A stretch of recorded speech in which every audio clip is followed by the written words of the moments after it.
जब से हम लोग राजनीति में आए, मेरा फैमिली बर्बाद हो गया, परेशान हुए, राज्य बदर भी हो गए हम लोग। तो आगे आपका क्या फ्यूचर प्लान है इस घटनाक्रम के बाद? देखिए, इस घटना से तो बहुत आहत है। मेरी बहन भी काफ़ी रोते रोते फ़ोन की थी, उसको भी काफ़ी परेशानी हुई। हम लोग किसी को संपर्क नहीं कर पा रहे हैं, सबके फ़ोन सीज कर लिए गए हैं, पूरे मेरे गांव से लेकर मेरी दादी से लेकर सब।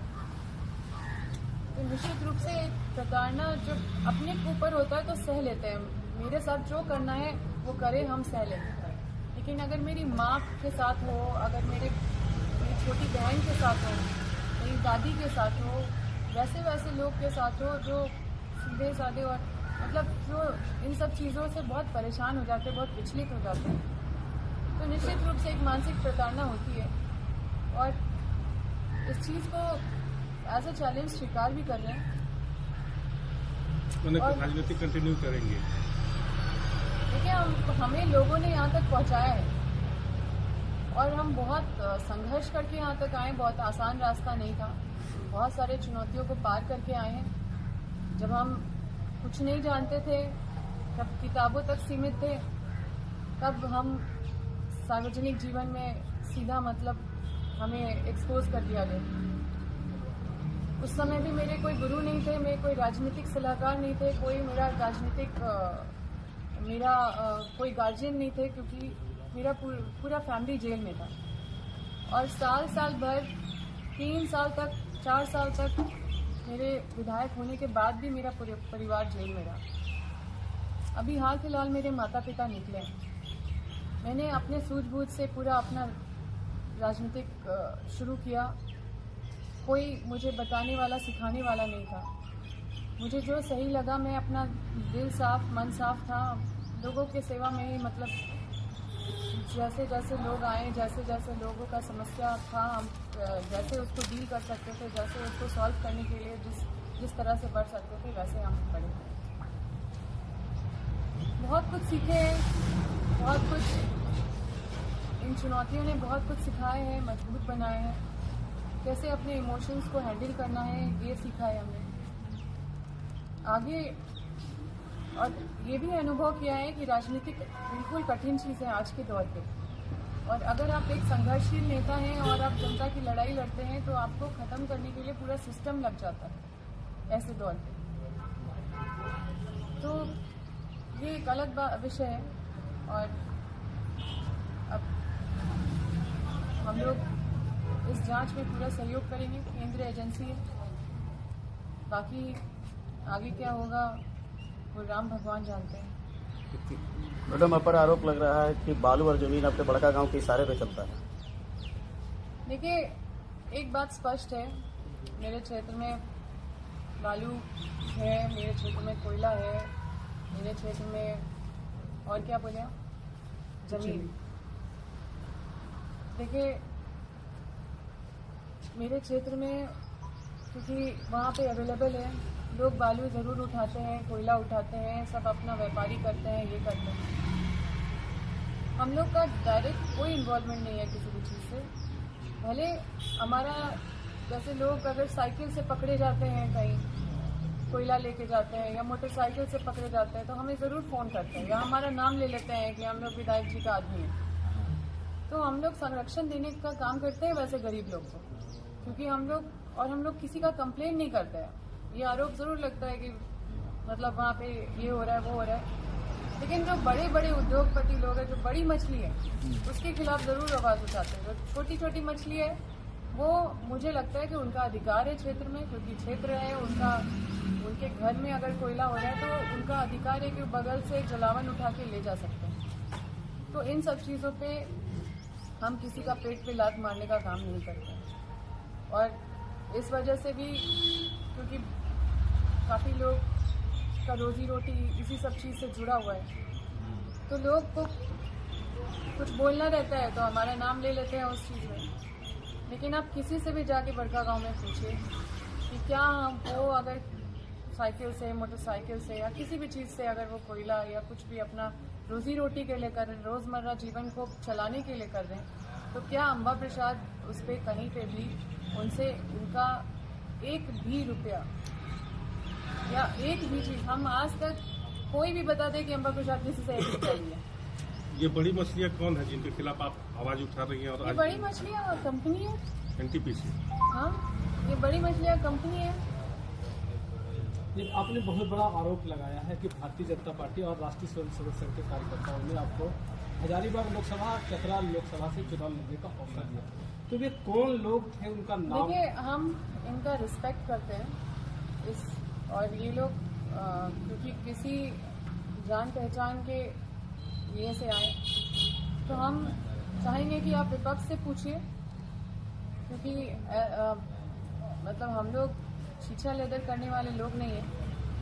उनसे पूछिए कि क्या कोई विपक्ष के लोग, मतलब क्या कोई कांग्रेस के या दूसरे अन्य पार्टी के लोग जब उस पार्टी में जाते हैं तो क्या मुंह उठा के चले जाते हैं और टिकट ले लेते हैं, टिकट भी मिल जाता है, उनको मंत्री भी बना दिया जाता है और मुख्यमंत्री भी बना दिया जाता है।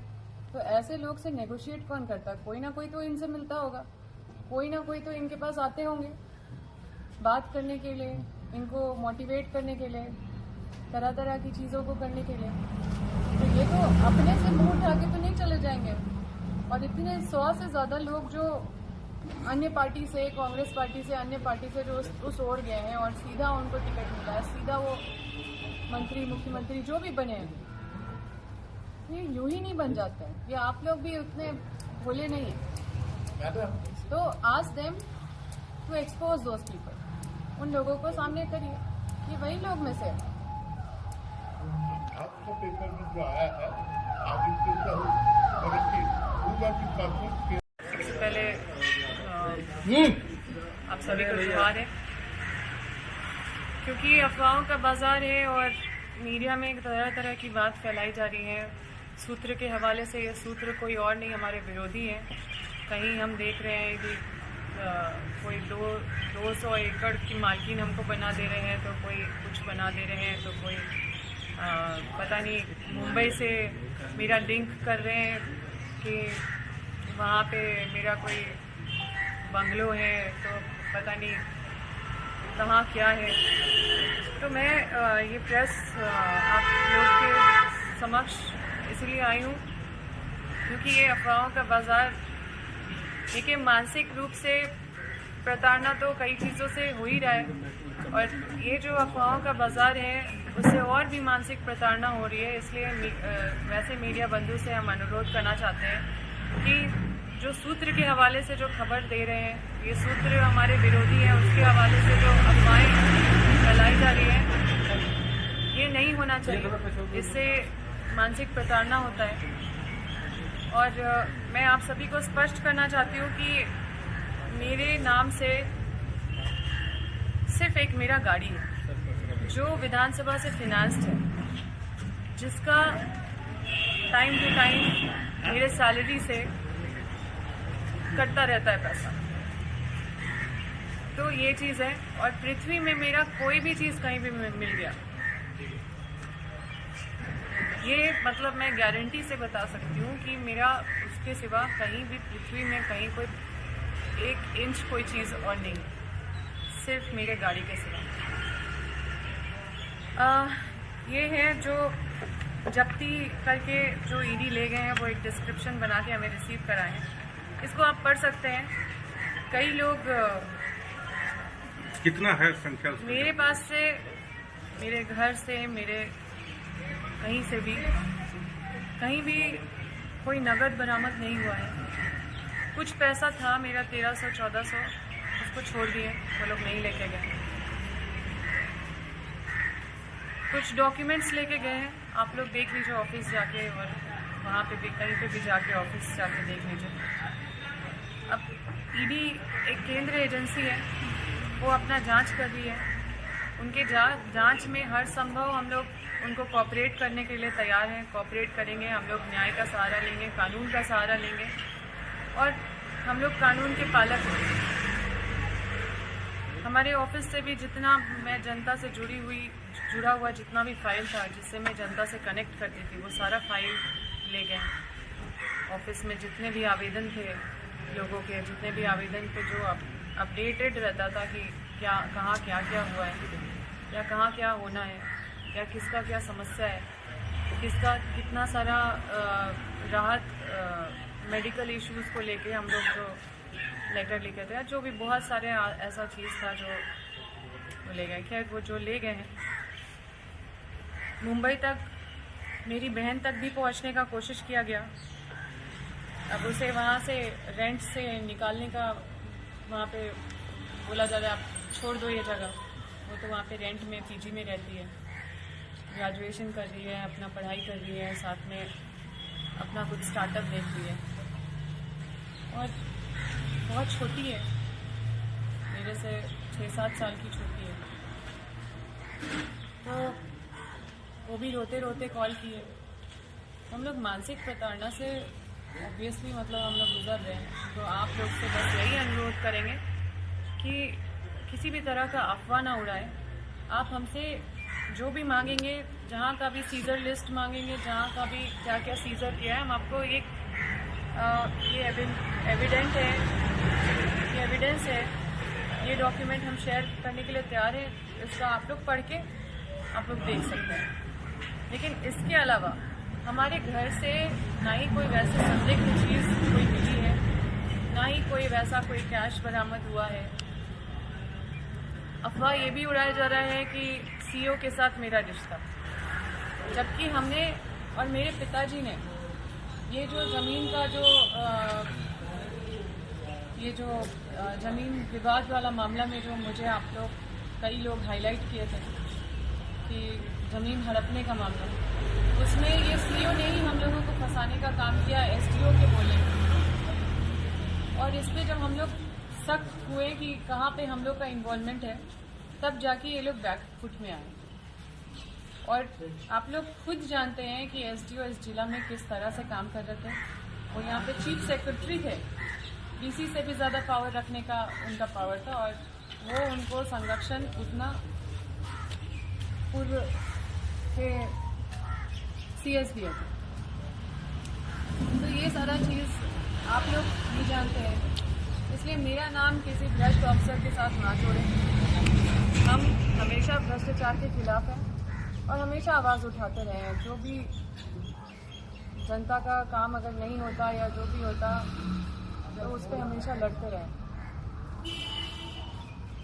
इन सब चीज़ों को लेके हम सोचे कि आप लोगों को प्रेस कॉन्फ्रेंस करें और आप लोग को स्पष्ट करें कि मेरे नाम से अगर कहीं भी पृथ्वी में कुछ और मिल जाए, मेरा गाड़ी छोड़ के, जो गाड़ी मेरे को फिनांस किया गया है विधानसभा से और उसका इंस्टॉलमेंट मेरे सैलरी से कटता है, उसके सिवा कुछ भी अगर मेरा पृथ्वी में मिल जाए तो आप मुझे गलत ठहरा सकते हैं। और ईडी जो भी डॉक्यूमेंट ले गई है उस पर हम लोग से जो भी पूछताछ करेगी, जहाँ भी जो संबंधित लोग हैं वो अपना जवाब देंगे। लेकिन मैं अपना चीज़ आप लोगों को स्पष्ट कर रही हूँ ताकि ये अफवाहों का बाजार उड़ा के, क्योंकि चुनाव आ रहा है, कई विरोधी लगे हुए हैं, आप लोग को भी मिसगाइड करेंगे। लेकिन आप लोग मिसगाइड मत होइएगा। जो एविडेंस है, जो डॉक्यूमेंट है, जो ऑफिशियल डॉक्यूमेंट है, सब कुछ हम लोग आप लोग के साथ शेयर करेंगे।